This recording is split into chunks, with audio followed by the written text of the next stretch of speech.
And, we know that based on the insurance carriers that, they know that those windows of opportunity have a risk, whether a 55-year-old is going to die between 55 and 65, like they judge that risk and they know it's, less than 1%. So you can get this much coverage or whatever the case is. But they know between 85 and 95, like, wow, there's like a 92% chance this person is going to pass in this window. Like it's a higher risk and a higher, like, so we know that, if you have a 35-year-old in a term plan, like what it's meant to cover and what it's meant to do. When you can picture it from, because that's like mortgage protection. It's a temporary problem. It's cover my mortgage for a certain amount of time. It's until I can pay it off or until there's an end date in mind to get it. So most people come to it, the conversation with a term mindset for this amount of time.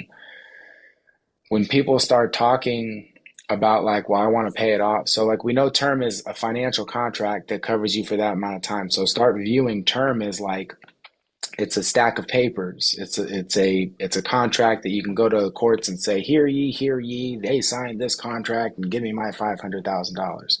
And they have to, by law, adhere to it as long as you do your part, which is pay your monthly premiums. There's an agreement. It's a stack of papers.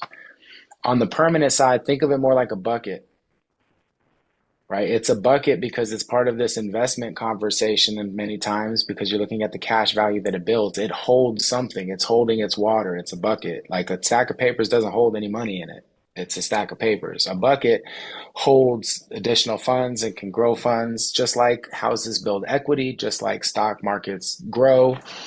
It can hold a value that can in turn compound. And in this particular bucket, is tax favorable because it is a life insurance bucket that the IRS basically doesn't really look at as long as the bucket's big enough to hold and grow a certain amount of water, right? You can't overfill the bucket. If the bucket starts filling everywhere, the IRS is like, we're taxing you.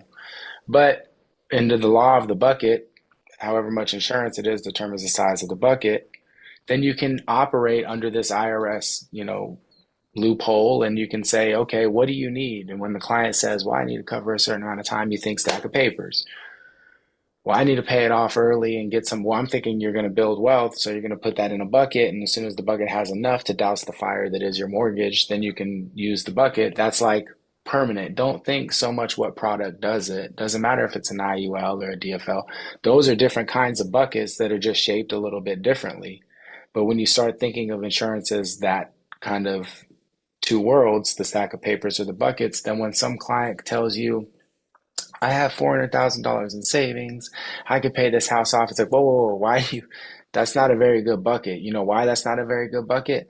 Because it's like burying it in the backyard, right? It's hard to, it's easy to get to. You just go to the backyard and grab it, but it's not Yeah. doing anything for you. It's not going to grow you a money tree. It's just sitting back there doing nothing. So like when I hear that, I'm like, man, you need a different bucket. Let's put you in a bucket that's going to make you 6 to 8%.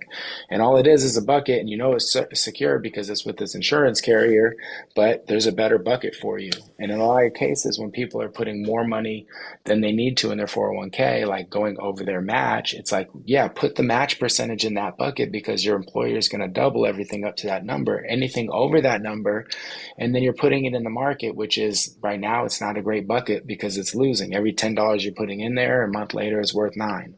So don't put over your match. That's not a great bucket.